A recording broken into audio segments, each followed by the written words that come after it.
네, 트럼프 정부 등장 이후 신냉전이 굉장히 격화되고 있죠. 여기에 대해서 이제 일본은 지금 현재 이시바 시게루 정부가 미국에 대해서 좀 개기면서 미중 사이에 줄타기를 하려는 움직임을 좀 보이고 있습니다. 일본 내부의 혁신이 없이 줄타기만 이렇게 하면은 골로 가는 수가 있죠. 그럼 우리 속이 시원하냐? 아닙니다. 우리랑 일본은 말하자면은 거울 이미지 같아요. 그러니까 일본의 강약점하고 우리의 강약점이 완전히 좌우 대칭으로 이렇게 대칭입니다. 데칼코마니 대칭입니다. 그래서 오늘 그 같은 이야기를 좀 살펴보도록 하겠습니다. 이시바 시게루는 신냉전 와중에 중국과 미국 사이 줄타기를 시도하고 있습니다. 지난 4월 말 일본 의원들이 방중했을 때 시진핑에게 손편지 친서를 전달하게 됐습니다. 여기 이제 이게 자pan 타임스에 아마 기사일 텐데요. 이시바 pens letter to Xi as Japan aims to avoid trade crossfire. 그러니까 미중 사이의 무역 전쟁에 갇히는 것을 피하기 위해서 시진핑에게 손편지 친서를 보냈다. 그런 뜻이죠. 일본이 원래 줄타기를 잘하죠. 어차피 일본의 입장에서는 일본의 미군 기지는 그 미일 안보 조약에 명시되어 있듯이 일본의 방위뿐 아니라 동아시아 전체의 안보를 위해서 사용되는 그런 기지입니다. 그래서 군사기지 미국한테 다 내주고 또 정식 군대를 포기하고 또 미국의 안보 우산 안에 들어 앉았기 때문에 아주 옛날부터 경제와 외교에 있어서는 눈치껏 개긴다. 뭐 이런 노선을 취해왔어요. 예를 들어서 일본은 닉슨의 중국 방문 직후인 1972년 9월에 이제 그 당시에 다나카와 주울레가 샹하이에서 만나서 중국과의 외교 관계를 정상화시켰습니다. 또한 1975년 봄엔 지금 호치민시 그 당시에 사이공이라 그러죠. 사이공이 함락되기 전에, 즉 월남이 망하기 전에 월맹과 국교를 정상화했습니다. 뿐만 아니죠. 심지어 1978년엔 정말 세계가 다 휘청휘청할 때입니다. 뭐 제1차 오일 쇼크가 있었고 73년 욤키푸르 전쟁으로 그 다음에는 이제 그 중동의 파워가 강해졌고 그런 중동의 파워가 강해지는 와중에 78년이면은 이제 이란의 그 팔레비가 이제 무너지기 직전입니다. 이런 와중에 이제 핵심 길목에 있는 섬 주변의 영해를 축소해서 당시 소련과 중공 전함이 남해, 동해에서 마음껏 뛰놀다가 일본 열도 주위를 자유롭게 뺑뺑 돌 수 있도록 만들어주기도 했습니다. 사실 제일 지독한 줄타기 혹은 독일보기는 제일교포 북송입니다. 이건 거의 반인류 범죄급인데요. 1959년부터 1984년까지 25년 동안 인도적 이유를 내세워서 나중에 혹시라도 문제가 될까봐 일본 적십자를 창구로 삼았어요. 10만 명을 북송시켰습니다. 그러면 10만 명 앞에 1년에 뭐 3,000불씩만 보내도 친지들이 1년에 3억 달러씩 꼽히는 겁니다. 수십 년 동안. 그러니까 이들은 김일성 체제의 마르지 않는 달러 화수분, 마르지 않는 외화 화수분이 되는 셈이죠. 일본의 이 같은 체질 혹은 근성을 염두에 둔다면 그 아베 신조가 참 예외적 인물이었다. 이 사람이. 아베 신조는 이제 무조건 미국과 함께 간다. 또 무조건 트럼프와 함께 간다. 이런 노선이었죠. 그러니까 지금 이시바 시게루가 특별히 다른 노선인 게 아니라 아베 신조의 노선으로부터 벗어나서 다시 원래 일본 노선, 줄타기 노선으로 이제 원복한 거예요. 그런데 이 상황 자체가 신냉전이 벌어지고 있는 와중에 원복을 한 거죠. 그래서 상황이 좀 재밌죠. 예. 여기서 잠시 세뇌탈출 자유구독료 부탁 말씀 올립니다. 아시다시피 세뇌탈출은 광고가 잘 붙지 않습니다. 붙더라도 천천히 붙는 경향이 있습니다. 도와주시면 보다 좋은 컨텐츠로 찾아뵙는 데 커다란 힘이 되겠습니다. 감사합니다. 이 공명선거 전국연합 www.123korea.kr 많이 가입 부탁드립니다. 지금 보듯이 지금 우리 그 국회 독재 세력의 그 횡포 혹은 그 교만, 그 전횡이 뭐 이루 말할 수가 없습니다. 대선 끝나면 곧바로 이제 헌법투쟁 들어갑니다. 그래서 나라를 말아먹을 의원 내각제 혹은 이원 집정부제 같은 이제 국회 중심 체제가 가냐, 아니면은 상권 분립 대통령제를 지킬 수 있냐, 이 큰 싸움이 있고 또 국회 독재를 얼마나 막아낼 수 있냐, 이 싸움이 있습니다. 이번에 이제 공명선거 캠페인으로 힘을 좀 모아서 거기까지 쭉 같이 가야 됩니다. 많이 부탁드립니다. 그리고 이번 금요일 날 11시 30분 삼각지역 5번 출구 앞에 권영세 매를 좀 때리러 갑니다. 이번에 노는 꼴 보셨잖아요. 이건 뭐 김문수가 나서서 해야 될 일을 지들이 나서 가지고 다 교통 정리하고 교만을 떠는 거죠. 이자들은 좀 매를 많이 쳐야 됩니다. 많이 나오셔서 같이 힘을 모아주시기 바랍니다. 이 이시바 시게루의 위태위태한 줄타기가 무엇인지 알만한 사람들은 다 알고 있습니다. 예를 들어 대만 공영방송인 타이완 플러스가 제작하는 대담 프로그램 타이완 톡스에서 대만 전문가들이 하는 말을 잠시 한 1분만 들어보십시오. Yeah, I mean, I agree with everything Charles just said, basically. And I think, yes, we need to look at this in the broader context of the U.S.-China strategic shift, especially in terms of both greater geopolitical uncertainty from the U.S. side, as well as Xi Jinping's recent trip to Southeast Asia, which happened roughly 2 weeks before Ishiba's own visit to Southeast Asia as well.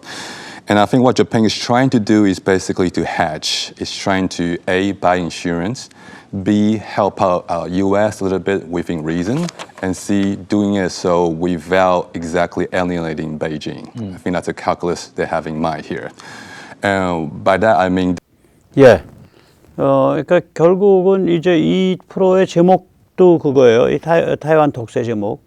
일본이 과연 중국도 그 마음 상하지 않게 하고 또 미국도 마음 상하지 않게 하고 그러니까 미중 사이에 아주 그 절묘하고 우아하게 줄타기 할 수 있을 것인가. 그것이 이 프로그램의 제목입니다. 우리 공영방송보다 100번 낫죠. 100번 낫습니다.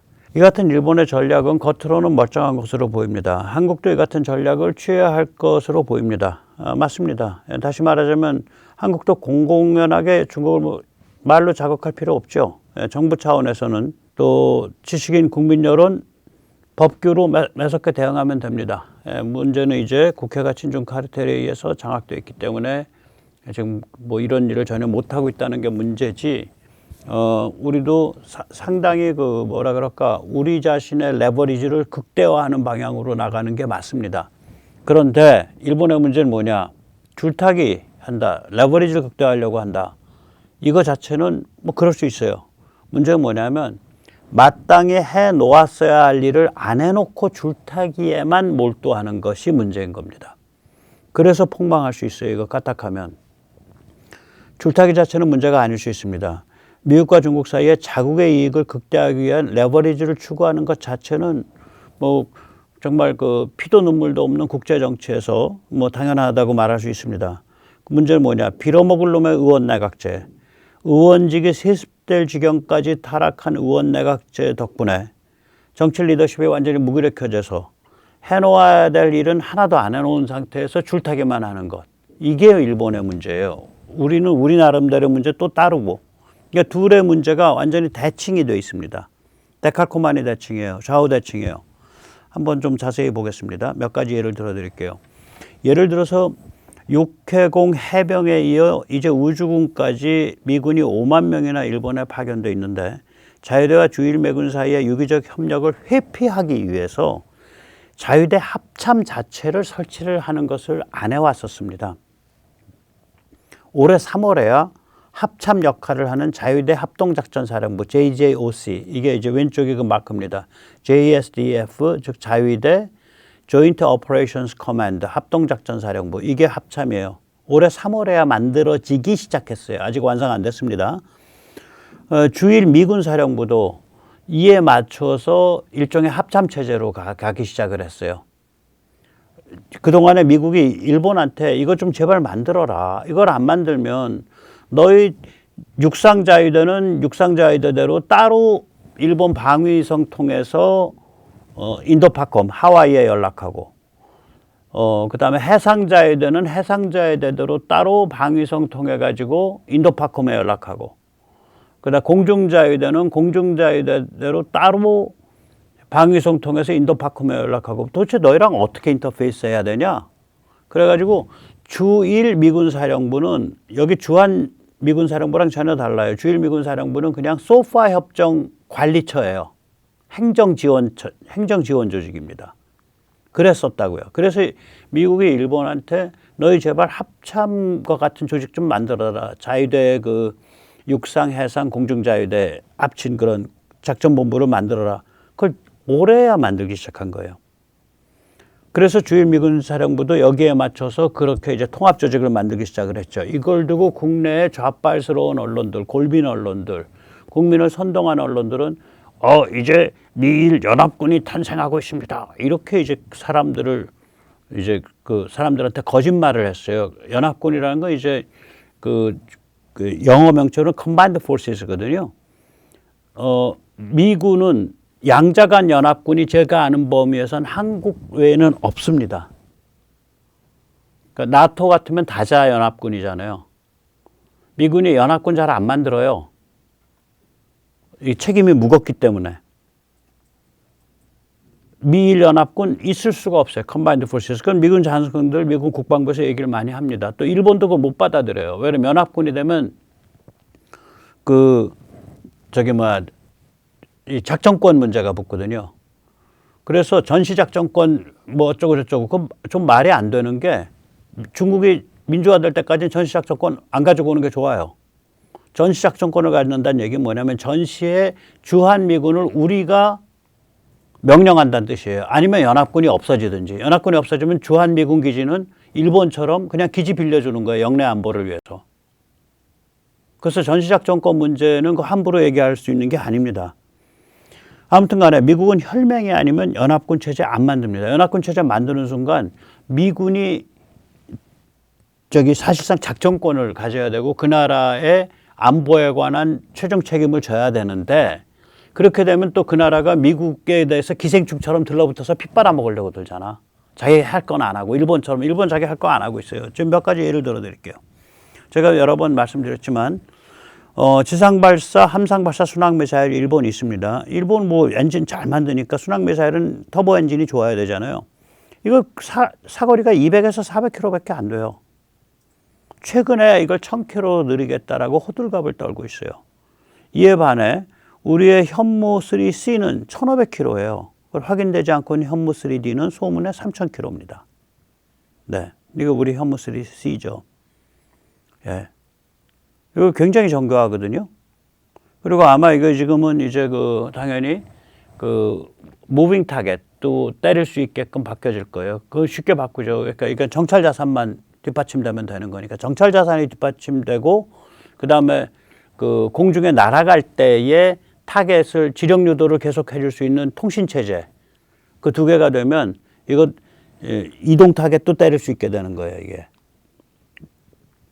그 다음에 전환 공격에 최적화된 최신형 토마호크, 이게 블록 5인데, 이게 이제 공중에 날아갈 때 중간에 이 타겟팅을, 그러니까 지령 유도를 할 수 있는 거예요. 생각을 해보세요.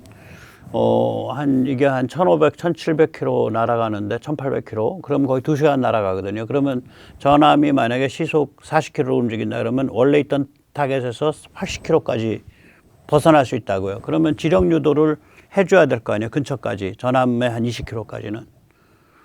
그러니까 공중 정찰 자산이 유지가 되면서 공중에서 통신을 해서 얘를 좌표를 조정을 해줘야 된다고요. 그게 토마호크 블록 5가 그 기능이 굉장히 강화돼 있어요. 엄청 강화돼 있어요. 그 블록 4랑 다른 점인데 원래는 토마호크 블록 5를 400발 사겠다고 뻥을 치다가 그 다음에 너무 비싸요 하고 극적극적하고 그 200발로 다운그레이드 했습니다. 근데 지금 일본의 국력이나 그 사이즈로 보면 또 중국을 겨냥한다 보면 이거 400발이 문제가 아니죠, 사실은. 저는 이것도 좀 마음에 안 들어. 그 다음에 일본은 세계 최강의 레이더 기술, A사 레이더가 일본에서 개발된 거 아니에요. 또 세계 최강의 미사일 기술, 이게 호밍 이런 걸 잘해요, 일본이. 그래서 그 세계 최강의 그러니까 탄도미사일, 요격미사일, 그러니까 SM3, 그거의 앞대가리 부분을 일본서 만들잖아요. 미쓰비시 전기인가가 만들어요. 그걸 가지고 있음에도 미사일 요격 시스템을 미국산 함상 이지스, 그 다음에 그 육상 버전인 이지스 어쇼에 의존할 뿐 한국과 같은 겹겹 지상 기반 MD를 개발하거나 배치하지 않고 있습니다. 이렇듯 일본의 행태를 보면 미중 사이의 줄타기에만 관심이 있을 뿐 중국에 맞서는 국방력, 억제력 또는 중국에 맞서는 전략적인 역량을 구축하는 것에 대해서는 제대로 하지 않습니다. 심지어 그래서 야 일본이 일부러 개기고 있는 거 아니냐. 일본이 일부러 그런 종류의 치명적인 순항미사일, 치명적인 MD 체제 뭐 이런 거 뭐 이런 거 일본 무기들을 이렇게 보면 그 딱 중국을 향해서 치명성을 가질 수 있는 거는 그 일보 직전까지 해놓고 안 하더라고. 예를 들어서 공중발사 초음속 미사일 SM-3 개라고 불리는 거. 그러니까 이거 일부러 얘들 그러는 거 아니야? 사실 저는 그렇게 좀 봐요. 그러니까 일본 입장에서는 우리가 왜 거기서 앞장서서 총알바지하냐 뭐 이런 식의 사고방식이 1945년 이후로 계속되고 있는 거죠. 근데 그게 또 국내의 어떤 혁신, 여러 유통에서부터 뭐 기타 등등까지 국내 정치라든지 모든 혁신의 또 정체, 이거랑 맞물려 있어서 꼼짝달싹 못하는 그런 상태가 돼 있는데 그 상태에서 옛날 버릇대로 미중 사이에 줄타기만 하려고 이렇게 하고 있으니까 쟤들 망하려고 환장했냐 뭐 이런 생각이 드는 거죠. 그러면 이제 우리는 자주국방 막강해, K무기 막강해라고 뿌듯해하면서 마음 놓을 수 있냐, 뭐 가슴이 웅장해질 수 있냐? 아닙니다. 일본과 한국은 좌우대칭 거울 이미지예요. 데칼코마니아.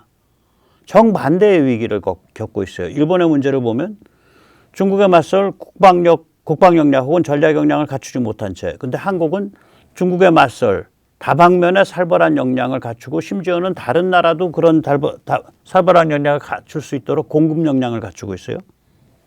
완전 반대죠. 일본은 무기력한 의원 내각제 정치 리더십 아래, 한국은 뭐냐면 성공 레시피인 상권 분립 대통령제를 내다버리고 국회 독재로 기어들려고 하고 있고, 일본의 문제는 미중 사이의 줄타기에만 골몰하고 있고 한국은 일본과 같은 그런 종류의 안정성이 없어요.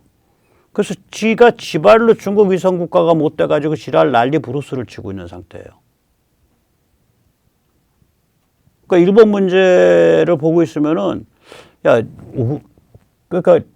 참 이상한 생각이 드는 거야. 한국이랑 정반대야. 근데 정반대이기 때문에 문제인 거고 한국은 일본과 정반대이기 때문에 문제인 거고 좀 황당하죠?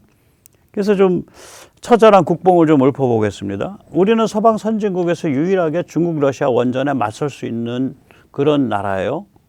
프랑스가 또 체코 법원까지 총동원해서 지금 또 발목 잡았죠.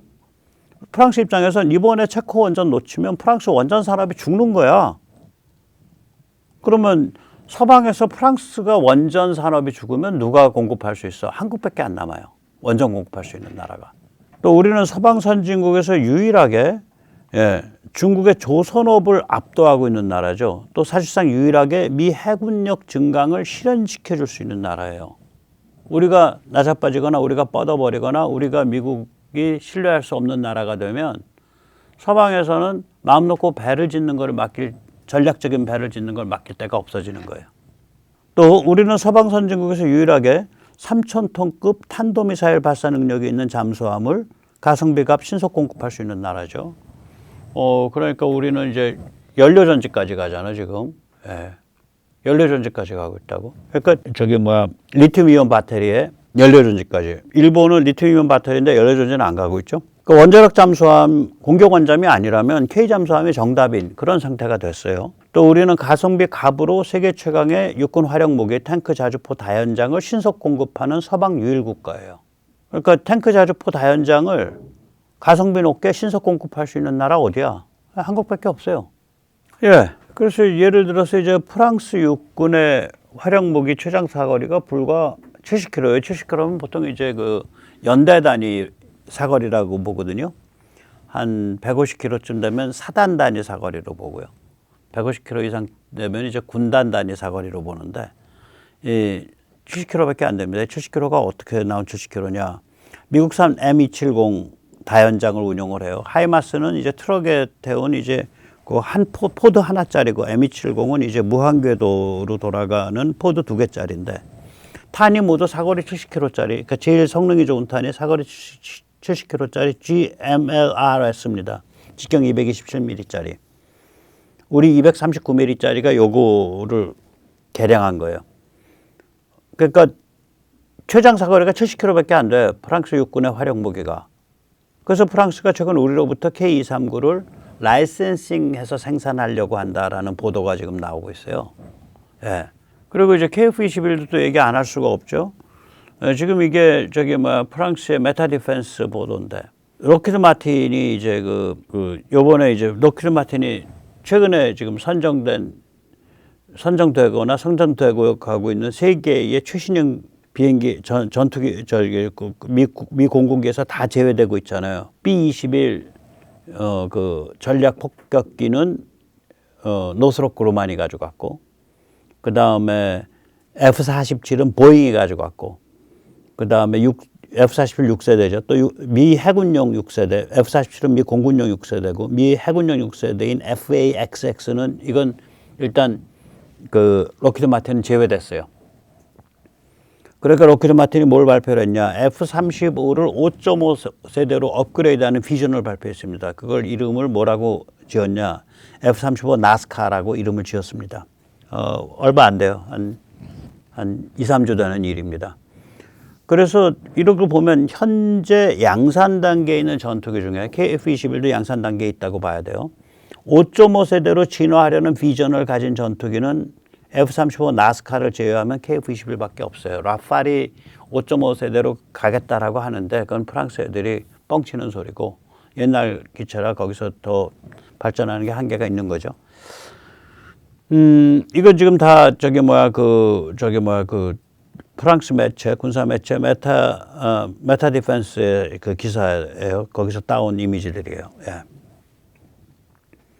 또 제가 오늘 언급은 안 하지만 이렇게 얘기하시면 밑도 끝도 없어요. 그러니까 고급 공중 드론, 그게 무아브가 됐던 혹은 무인 편대기가 됐던 고급 공중 드론을 풀세트로 진심으로 개발하고 있는 나라, 미국 제외하면 서방에서는 한국밖에 없다고요. 그러니까 이런 게 다 같이 맞물려 있는 거예요. 그 다음에 또 다른 예를 들어 한국은 세계에서 유일하게 지상 기반 오격 미사일 방어망을 구축하고 있죠. MD를. 제일 아래가 LAMD, 그 다음에 천궁2, 천궁3, LSAM1, LSAM2. 그래서 LSAM2까지 가게 되면 극초음속 미사일도 방어하겠다 이런 거죠. 미국은 이런 식으로 겹겹 지상 방어를 안 합니다. 대륙간 탄도탄 방어하고 있는 그게 뭔가 GBI죠. 글로벌 발리스틱 인터셉터인가? GBI하고 사드하고 그 다음에 패트리어트. 미국은 그 세 개밖에 없고 우리는 훨씬 인구 밀도가 높고 그 지역이 좁으니까 오겹인데 미국이 아닌 그런 대륙적 국가. 미국은 그다음에 대서양과 태평양으로 딱 가지고 있잖아요. 그 전략적 깊이를. 근데 그러지 않고 이렇게 붙어 있고 상대적으로 면적이 작은 나라들은 한국 스타일이 맞다고요. 그래서 미국은 요구사항과 군사사항이 우리랑 다르기 때문에 이런 시스템 안 가지고 하고 있고, 이스라엘 역시도 요구사항이 우리랑 달라요. 이스라엘도 실제로는 전략적 깊이가 굉장히 깊습니다. 이스라엘이 이란까지 거리가 1000km가 넘죠. 훨씬 넘죠. 후티는 거의 한 2000km 되죠. 후티까지는. 그러니까 이스라엘도 전략적 깊이가 굉장히 깊어요. 거기다가 이스라엘은 MD는 모두 미국과의 합작품입니다. 전부. 예, 그렇게 돼 있어요. 또 다른 예를 들어 한국은 미국을 제외하면 서방에서 유일하게 군사정찰 위성, 중대형 군사정찰 위성, 425 위성이죠. 그러니까 2호 위성하고 4 위성하고 SAR, 그거 및 벌떼 초소형 4 위성, 영상 레이더 위성을 구축하고 있는 나라예요. 자, 그래서 이제 결론적으로 말씀드리면 이렇죠. 한국은 자기 스스로 중국에 맞설 수 있는, 또한 다른 자유국가들이 중국에 당당해질 수 있도록 만들어주는 전략적 기술, 치명적 군사력, K무기 등 전략적 역량을 갖추고 있어요. 그리고 이 역량은 매일매일 강화되고 있어요. 이는 일본과 180도 달라요. 그러나 한국은 지식인, 종교인, 정치인, 언론인이 워낙 개판이어서 지발로 지가 스스로 중국 위성국가로 전락하려고 지랄 발광을 치고 있는 나라예요. 역시 일본과 또 180도 달라요. 그러니까 한국과 일본은 거울 이미지예요. 일본은 마땅히 갖추어 놓았어야 할 전략적 역량을 갖추지 않은 채, 또 여러 가지 내부 혁신을 게을리한 채 미중사의 줄타기에 골몰하고 있기 때문에 위기예요. 반면 한국은 엄청난 전략적 역량을 갖추어 놓은 채 자기 발로 중국의 노예가 되는 어처구 없는 짓을 저지르겠다고 지금 지랄 발광 중이기 때문에 위기예요. 그래서 이번에 대선 정말 우리가 잘 해야 됩니다. 예, 중국의 노예가 되냐 안 되냐 상당히 중요한 그런 결판이고 어차피 노예는 안 돼요. 그 대신에 큰 재앙이 올 거예요. 왜 그러냐면 형세 자체가 중국의 노예가 되어서도 안 되고 될 수도 없는 운명을 가진 나라가 노예가 되겠다고 지랄 발광했으니까 대가를 치르게 되죠. 어떤 방식이든 대가를 치르게 됩니다. 그래서 이번 대선 잘 해야 됩니다. 예, 오늘 여기까지 모시겠습니다. 감사합니다.